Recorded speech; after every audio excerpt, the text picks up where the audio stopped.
digamos, un congresista se convierte muy vulnerable, ¿no?, a los intereses. Digamos, un congresista afecta con los proyectos de ley que tenga, en fin, intereses particulares de terceros, intereses públicos, intereses de mafias o lo que sea, puede ser denunciado muy fácilmente y amedrentado, neutralizado y eventualmente incluso encarcelado.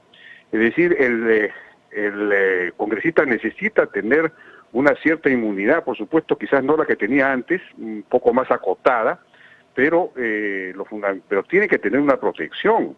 Yo creo que con lo que se aprobó en el Congreso anterior era interesante, en el sentido de que, en buena cuenta, no tenía inmunidad o no le alcanzaba la inmunidad a ningún congresista que antes de ser electo hubiera tenido procesos, es decir, a los procesos que tuviera antes de ser elegido. Con eso te eliminabas al 90% de los casos, porque según Vitocho García Belaúnde, el 90 o el 95% de los casos que finalmente eran protegidos por la inmunidad eran congresistas que habían ingresado al Congreso con procesos en curso. Y entonces, claro, una vez que estaban dentro del Congreso tenían inmunidad. Pero si tú eliminas esa posibilidad, esos procesos en curso no tienen inmunidad, resuelves el 95% del problema. Pero que te puedan denunciar por acciones, digamos, por tu actividad legislativa o fiscalizadora en el Congreso, eso sería muy grave, porque entonces estás anulando el poder del Congreso. A mí me parece simplemente una concesión más a la plebe, ¿no? Eso es todo. A ver, Jaime, vamos a ejemplificar. Si Jaime de Althaus el día de mañana es candidato al Congreso, todo el mundo sabe tu vida y milagros, sabe en qué trabajas, dónde vives, inclusive si quieren preguntar cuánto ganas, sabrán qué intereses representan, pero saben que Jaime de Althaus ni ha matado, ni extorsionado, ni has vendido gasolina, ni has matado a nadie. Te pongo 3 ejemplos para que le expliques a la gente. El señor Vinicio Ríos llegó con una mochila que terminó reventándole la espalda en plena ejecución de su periodo parlamentario. El señor Edwin Donaire, en su momento súper popular, también terminó que había cobrado gasolina y todo esto generó pues una desazón en la gente. Pero ojo, votaron por ellos sabiendo los problemas que tenían. Y el ejemplo más palmario, Jaime de Althaus, es que hoy tenemos un congresista acusado de asesinato.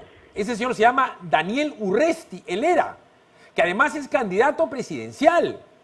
Pero además tenemos otro candidato a ser parlamentario que tiene 3 carpetas fiscales abiertos por coimero. La carpeta ICSA, la carpeta Obrainsa y la carpeta INCOT. Es decir, el señor expresidente de la República, Martín Vizcarra. Pero además está el señor Salaverry, que fraguó 8 viajes con gasto de representación fantasmas, que además los viajes eran enteramente fantasmas y se cobró dinero que también podría terminar preso. Entonces, ¿quién votaría por esos señores para ser congresista o para ser presidente? ¿No tiene que asumir una responsabilidad? ¿Los partidos que lo están llevando no son responsables? Obviamente que son responsables y la gente que los elige también.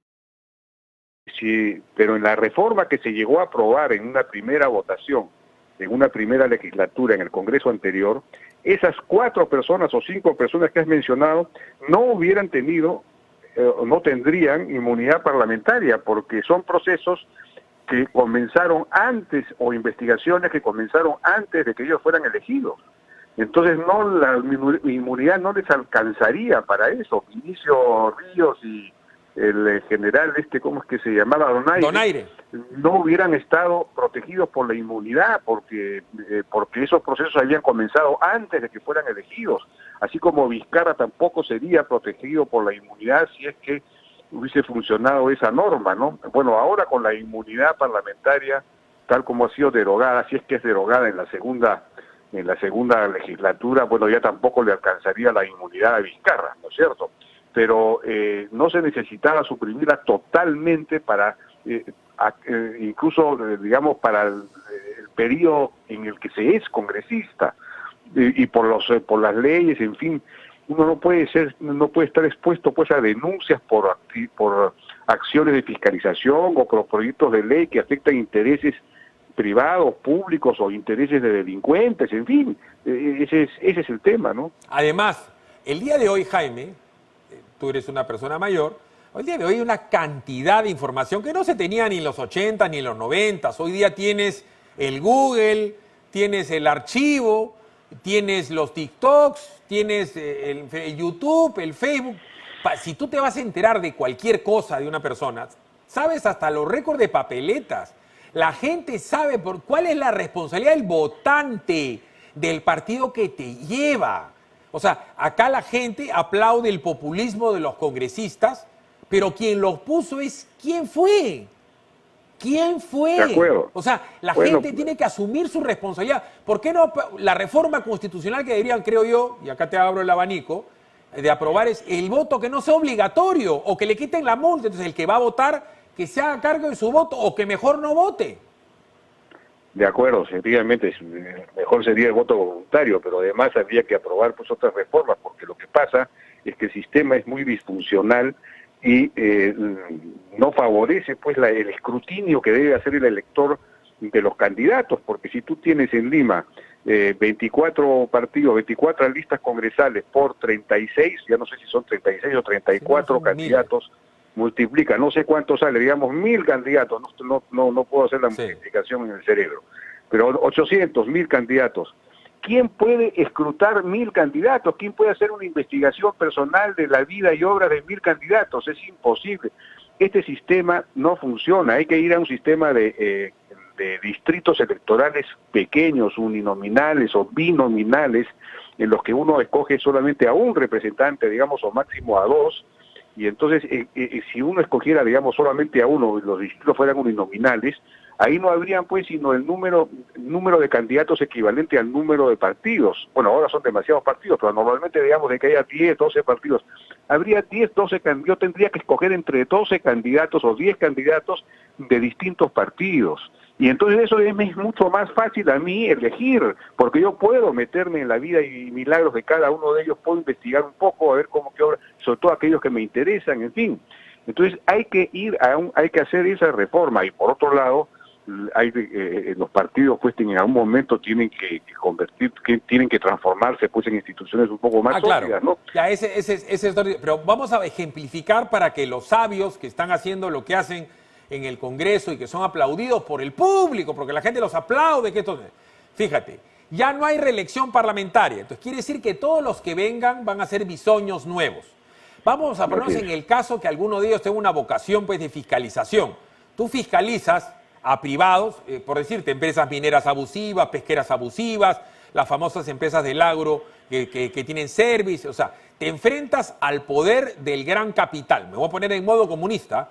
Entonces, ese poder del gran capital ahora te va a poder demandar, querellar, te va a poder denunciar y te va a poder hacer juicios civiles por daños y perjuicios en el supuesto que tú bloqueas la obra de un aeropuerto, la obra de una irrigación, la obra de un puerto.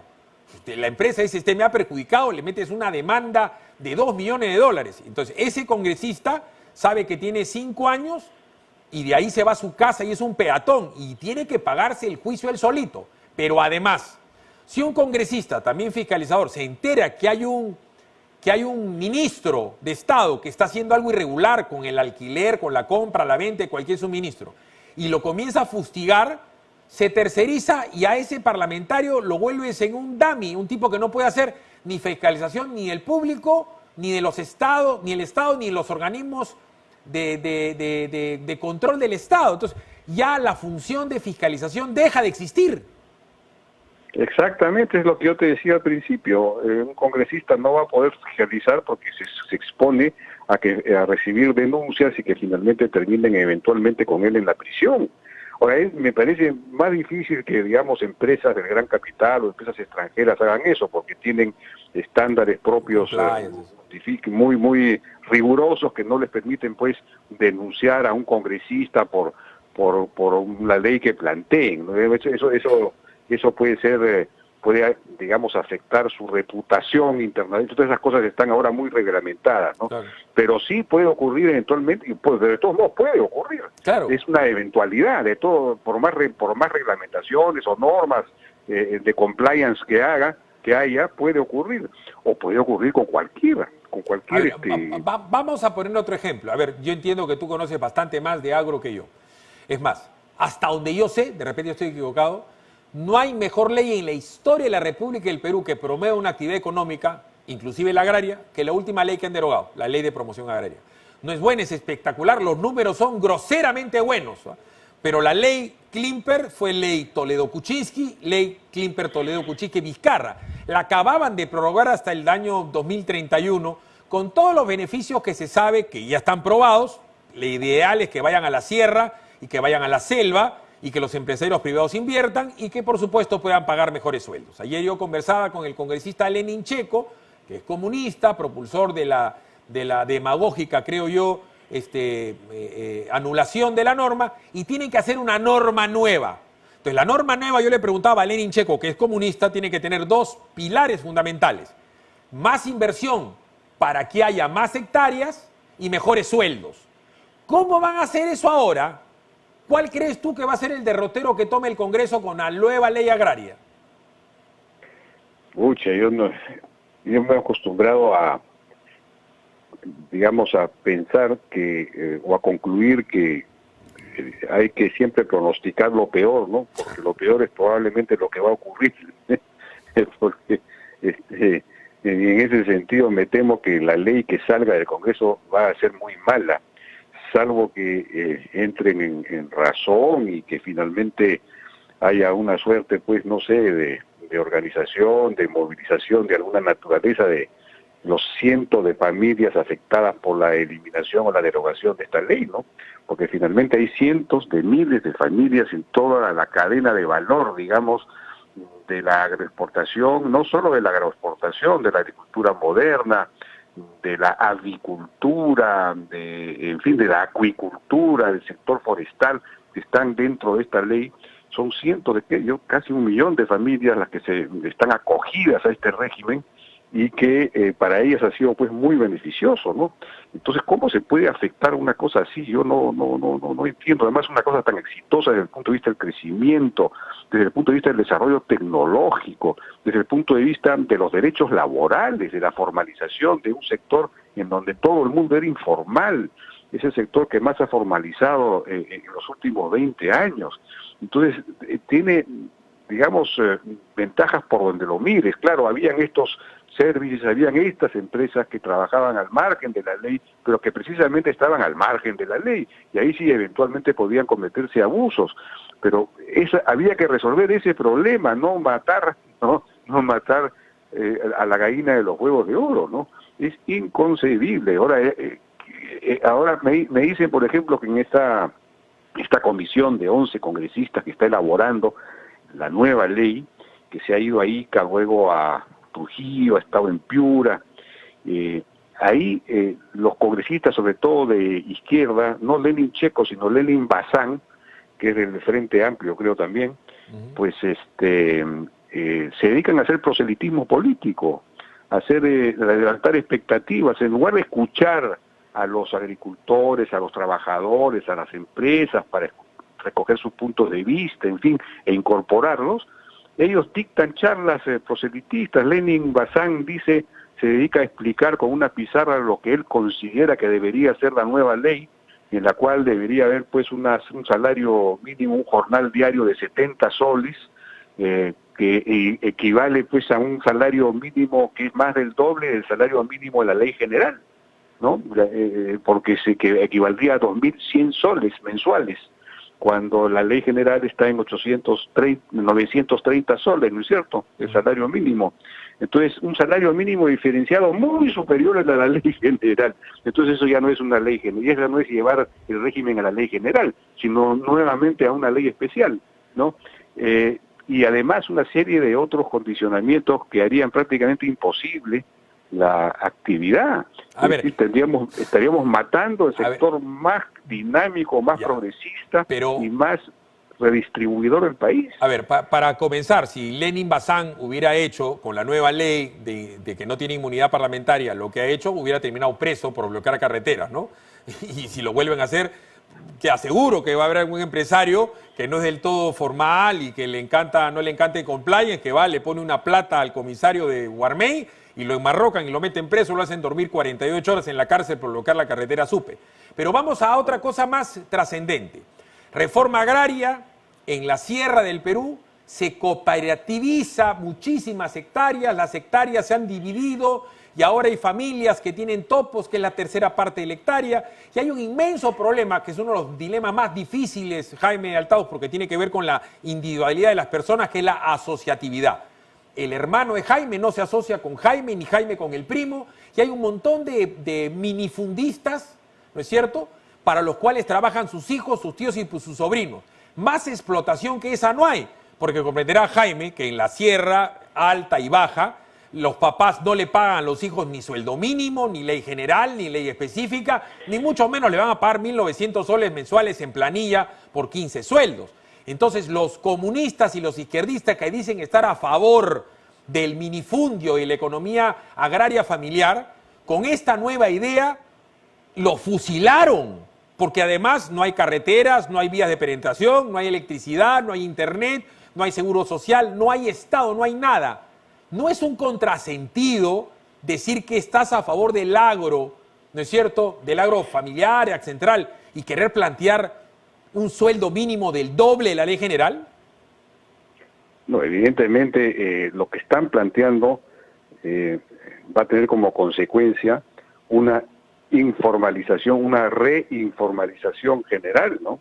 Digamos, se había avanzado muchísimo con la formalización de 800, por lo menos, no, bueno, la cifra a la que he llegado después de consultar varias fuentes son 500.000 trabajadores acogidos a la ley general, a la ley del régimen agrario, es decir, formales, con derechos, con todos sus derechos, derechos incluso hasta superiores, eventualmente a los del régimen general, porque reciben un jornal de mínimo de 31 soles más lo que corresponde a CTS y gratificaciones, que lleva eso a 39 soles, de modo tal que el pago diario, el jornal diario termina siendo más alto que el jornal diario en el régimen general, ¿no es cierto? O sea que hay una serie de beneficios que tiene este régimen.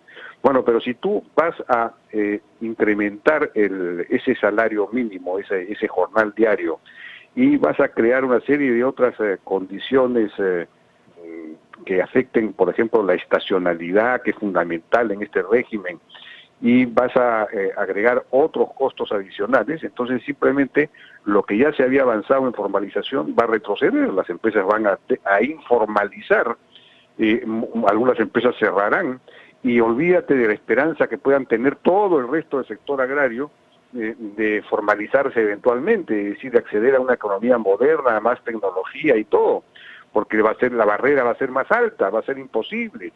Es lo mismo pues que está ocurriendo en general, en la propia Ley General del Trabajo tiene ese problema, que solamente la pueden cumplir las grandes empresas, es una ley hecha para las grandes empresas, porque muchas de las medianas, incluso para no hablar de las pequeñas y las microempresas, no pueden cumplir con los requisitos, con los costos no salariales de la Ley General de Trabajo. Y por eso es que tenemos una informalidad del 73%, mucho más alta de lo que nos correspondería al nivel de desarrollo que tenemos como país, ¿no? Entonces, esta ley lo único que va a hacer es marginar, excluir más a la gran, digamos, masa campesina del Perú, que no va a poder acceder jamás a la formalidad. Es una ley que parece repetir, pues, no sé, al virrey Toledo, ¿no? La República de Españoles y la República de Indios, ¿no? Para los españoles una ley así que se la pueden cumplir pues poquísimo, quizás la pueda cumplir 3 o 4 grandes agroexportadoras, pero para todo lo demás, para los indios, nada. Mira, no existe nada. Jaime, es una cosa increíble. Yo lo comentaba con los muchachos que trabajan acá en el PBO, ¿no? Les ejemplificaba, ¿no? En el supuesto que se les pague 1.000 soles mensuales en la mano, como en la ley de promoción agraria, los 1.000 soles involucran todo. Entonces te pagan 1.000 soles cuando vas a trabajar, estás en la siembra o en la cosecha o en el packing o lo que sea, te dan 1.000 soles mensuales. Evidentemente... Más de 1.000, son como 1.200 prácticamente. Pero lo voy a poner 1.000, Jaime, para que todo el mundo lo entienda, ¿ya? Entonces ponte que sean 1.000. Vamos a ponernos a suponer que hay un empresario de la sierra que le paga a algún agricultor, su hijo, su tío, su primo o un ajeno, 1.000 soles mensuales, ¿no es cierto? Bajo la nueva ley, a ese que tú le pagas 1.000 soles, creo que 7 meses al año, ¿no? vamos a decir que 7 u 8 meses, porque hay otros periodos en donde la papa está creciendo, la yuca está creciendo, la oca está creciendo, entonces no le tienes que pagar a tanta gente. Si tú le pagas 1.000, y ponte a pensar, Jaime, que sea los 12 meses, ese tipo te va a costar, o señora, te va a costar 12.000 soles mensuales. 1.000 por 12 es sencillo.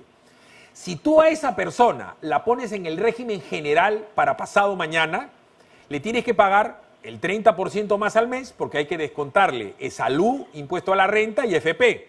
Entonces, esa persona te termina costando 1.300, pero eso lo tienes que multiplicar por 15, que son los 12 sueldos, la gratificación de de julio y de diciembre y la CTS. O sea, te termina costando más o menos 19.500. O sea, el 80% más. Eso no lo puede pagar ni un solo agricultor de la sierra, ¿o me equivoco? Así es, no, ni de la sierra y probablemente de la costa tampoco, salvo que seas, pues, como te digo, una súper gran empresa con una gran productividad, ¿no? Claro, ese es el problema general de las leyes en el Perú, de la ley laboral, del régimen laboral, de la ley, digamos, lo que habría que haber hecho es llevar la ley de promoción agraria a todo el conjunto de sectores, en lugar de eliminar la ley de promoción agraria, es decir, al revés, digamos, porque la ley general del trabajo en realidad es una ley muy particular, muy especial, solamente para las grandes empresas, que son las únicas que pueden solventarla. Entonces esa no es una ley general, pues, es una ley excluyente, es una ley que margina al resto de los peruanos, pero eso no se entiende, pues es bien difícil de explicar, yo no sé, tú lo explicas mucho mejor, pero es así la cosa. A ver, te voy a pedir de repente un sacrificio. La gente no sabe, pero Jaime Altaus es antropólogo, y estamos en el gobierno de los antropólogos y los sociólogos. Hay muchísimos alrededor del señor presidente Sagasti, que debe ser amigo tuyo, tu promo, o lo debes conocer. El señor, yo entiendo que duerme 18 horas al día, porque parece que no se da cuenta de lo que está pasando, que todo el mundo quiere tomar una carretera, parar y tumbar una ley. Por dar un ejemplo, la ley que hemos estado hablando en los últimos minutos, y pasado mañana va a ser la ley de pesca, porque ya estamos hablando de anchoveteros y de armadores pequeños que quieren parar. Estamos hablando del Frente Único de Trabajadores de la Siderurgia y Metalúrgica, que están en el centro de Lima, mientras que tú y yo hablamos. Y por supuesto, hay un señor que se llama José Luna Morales, que acaba de meter una norma a su discusión, que quiere limitar la tasa de interés de las tarjetas de crédito y de los créditos de consumo. Y por supuesto de los créditos vehiculares y por supuesto, como no, de los créditos hipotecarios. Entonces va a haber uno más radical en enero y febrero que diga: hay que derogar la ley de banca. ¿De eso se da cuenta el señor Sagasti? Porque yo lo siento, Jaime, que está en otro mundo. O sea, tú que lo conoces y que tienes la mentalidad del antropólogo, ¿se dan cuenta los que dirigen el Perú lo que está pasando? Bueno, el problema es que en el gabinete no hay prácticamente nadie vinculado al sector privado, entonces no hay nadie que conozca la realidad empresarial, ¿no? Y las dificultades y, en fin, en general, los problemas que pueda tener aquel que hace empresa en el Perú, ¿no? Que es el que genera empleo finalmente y es el que genera el crecimiento nacional. Entonces, el Estado debería estar para facilitar la inversión, para facilitar el crecimiento, pero ocurre todo lo contrario. La mayor parte de los ministros proceden, en primer lugar, del sector público. Muchos son ex viceministros, ex directores generales, hay 2 o 3 que eran ministros en el gobierno anterior.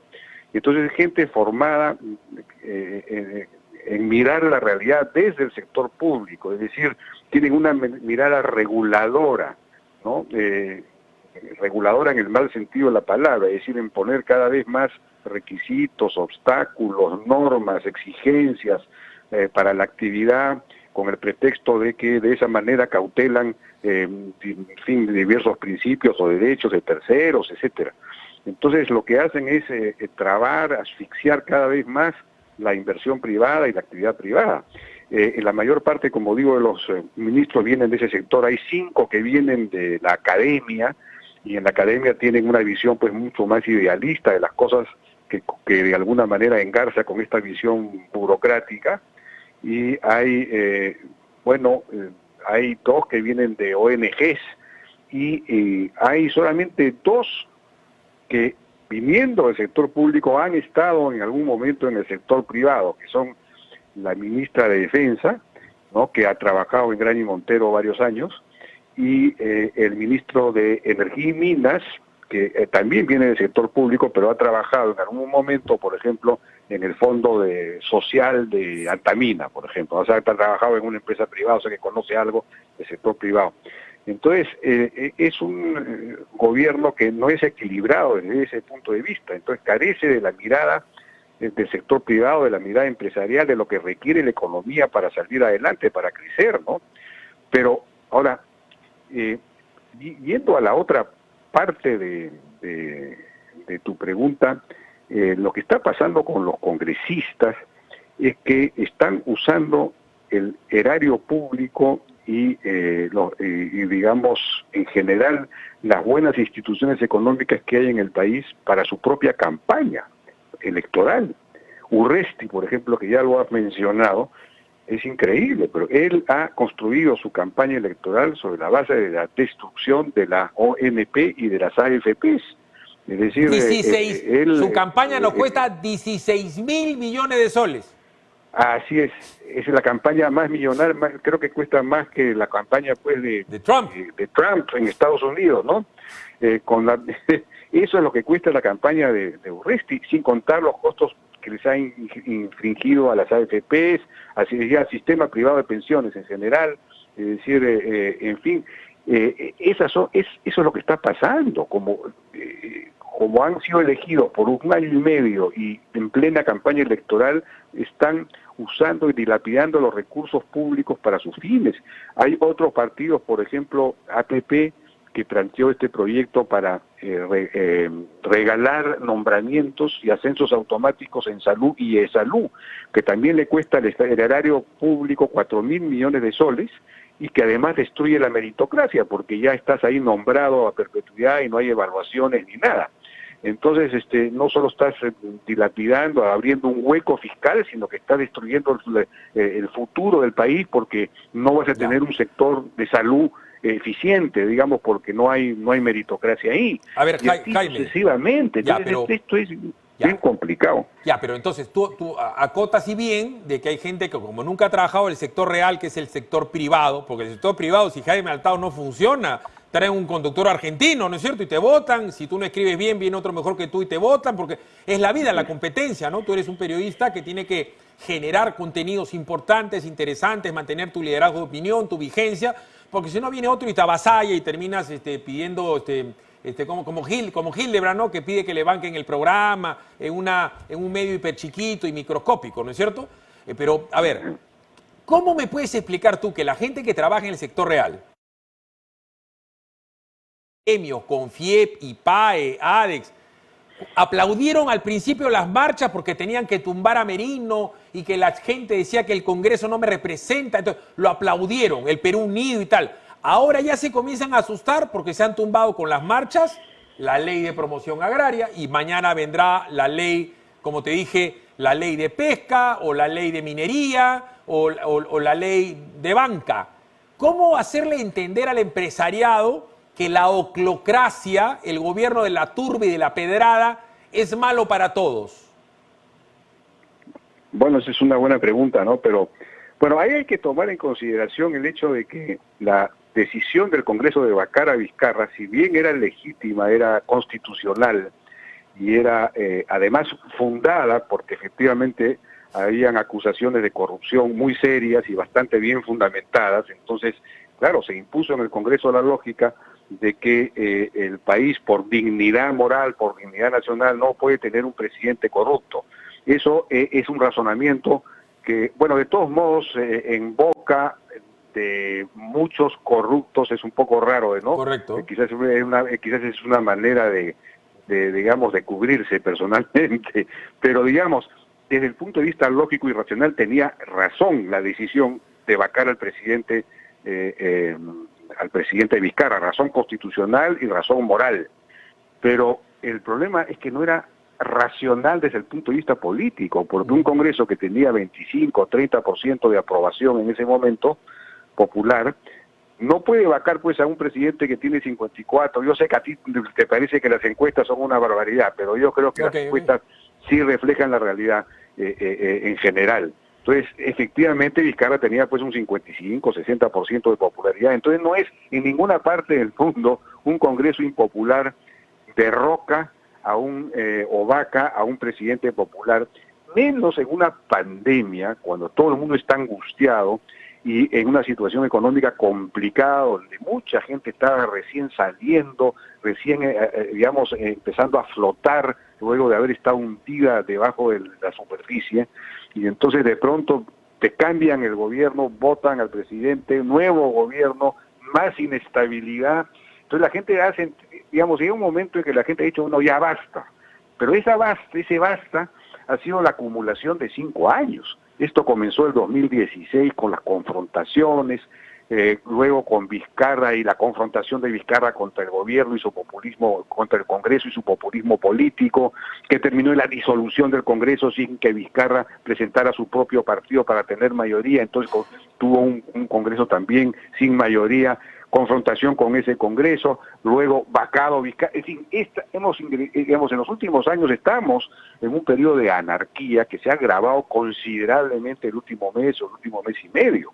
Entonces la gente había un momento ha dicho, bueno, ya basta, esto ya no, esto no se, hay que se vayan todos, la famosa expresión, ¿no es cierto? Estos políticos, este sistema político no funciona. Y entonces, claro, en cierto sentido, los empresarios que se manifestaron de esa manera, pues seguían esa reacción, que era una reacción lógica. Ahora, tú lo que no podías avalar era la violencia. Ahí está. Existió, efectivamente existió en parte de esa, digamos, hubo un sector de esas movilizaciones que sí fue violento, que fue con otras consignas, pero la mayor parte pues tenía una reacción espontánea, natural. Correcto. Y lógica. Ya, pero Jaime, a ver, tú no has nacido a la edad que tienes, pues. Tú has sido un infante, has sido un niño, has tenido pataletas, seguramente has tenido hermanos. No sé si tienes hermano mayor, de repente le has pegado a tu hermano te ha pegado, tu papá te ha castigado, has sido adolescente, has tenido enamorada, te has peleado, te has casado, te has divorciado, ya tu vida pasó. Pero tú sabes perfectamente como hombre maduro que en la calentura se equivoca de Altaos y se equivocan todos los de Altaos. Y al fin y al cabo, tú tienes que seguir viviendo en el Perú porque no te puedes mudar de país. Hoy, ya, rol de nosotros en la prensa responsable, no la irresponsable, es decir, a la gente. Espérense un momentito. El señor Vizcarra tenía la acusación Obraínsa, tenía la acusación Ixa, ahora tiene la INCOT. Entonces, y pasado mañana, no se puede quedar, ¿ok? Y ahora está el señor Sagasti. Pero así como los chicos tienen que darse cuenta racionalmente que el señor Vizcarra a estas alturas no puede seguir porque pasado mañana le saldrá otra, tienen que darse cuenta también los muchachos que no puedes agarrar a pedradas por la ley agraria o la ley, porque hay chicos que son mineros, Jaime, y es absolutamente injusto que tercericen a la minería también, y así sucesivamente. Entonces, la gente madura y seria, los medios de comunicación, tienen que hacerle saber a la población que no es legítimo agarrar a pedradas a Jaime de Altaos porque piensa igual que tú, independiente, o que no piense igual que tú, así tengas tú la razón. Porque llegamos, como tú dices, a la anarquía y estamos en una situación de hecho. Faltan pocos meses para las elecciones, ninguno de los señores que están ahí representan a nadie. Las encuestas, en el supuesto negado que tengan la verdad, te dicen que la mayoría no quiere a ninguno. Entonces, si nosotros seguimos fomentando de los medios la pedrada, el toma a la calle, el reviéntale a la gente, ¿qué va a pasar con el Perú de acá a 4 meses? No, evidentemente tienes toda la razón y además el problema, en ese punto tienes toda la razón, el problema además es que la policía ha sido demonizada, satanizada y ha sido acusada de ser la culpable absoluta de lo que ocurrió en las movilizaciones de Lima, ¿no? Y de la muerte de los 2 chicos, algo que no está totalmente probado, aunque hay un informe forense que señala que uno de los 2 chicos recibió perdigonazos, no sé cuántos perdigones de plomo. Pero, en fin, eso hasta ahora no ha sido mostrado, no hay una evidencia clara, y en todo caso entonces se ha condenado sin pruebas previamente a la policía, Es posible que la policía haya matado, pero también es posible que haya ocurrido lo otro, y en todo caso hubo una provocación violenta y la policía ha reaccionado. El problema es que, claro, todo se ha centrado en la policía, que fue objeto además de esta razzia, digamos, de 18 generales, y entonces el problema que se ha generado ahí es que la policía se ha vuelto abstencionista, ya no actúa. Y en los hechos de Ica, esto fue pues una cosa terrible, ¿no? Porque se permitió el bloqueo de la Panamericana, nada menos que es un delito, durante varios días, no habrán sido pues de más de 1.000, 2.000 personas, quizás 3.000 en su mayor momento, ¿no? Y eso era una cosa pues fácilmente manejable por la policía, pero la policía no actuó. Y no actuó porque no tiene el respaldo, siente que no tiene el respaldo. No, además le dijeron entonces, que no actúe, ¿ah? Además le pusieron en un memo que no actúe. Entonces,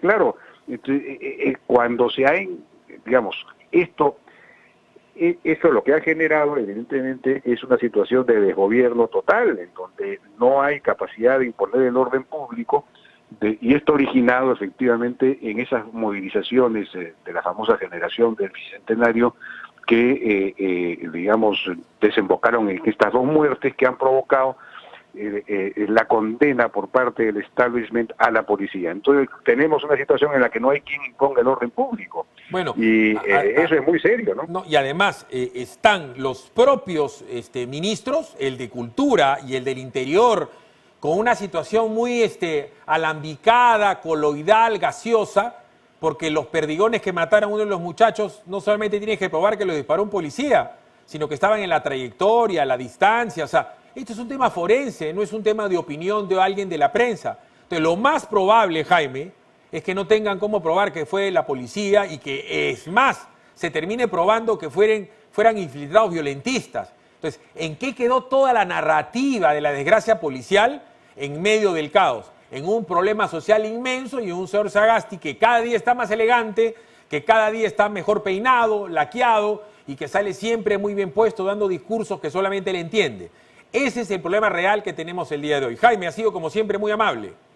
Gracias a ti, Filipe, por la entrevista. Gracias. Nos vemos, adiós, chao. Arranca tu día con el magazine más dinámico del Perú. Noticias, entrevistas, efemérides, política, espectáculos y todos los deportes, las eliminatorias al Mundial, la Liga 1 y la Champions. De lunes a sábado de 6 a 10 de la mañana por Willax Televisión y por TVO Radio 91.9 FM, la radio con fe. Los astros te serán propicios en TVO. Por Facebook, Twitter y YouTube. Suscríbete y activa las notificaciones.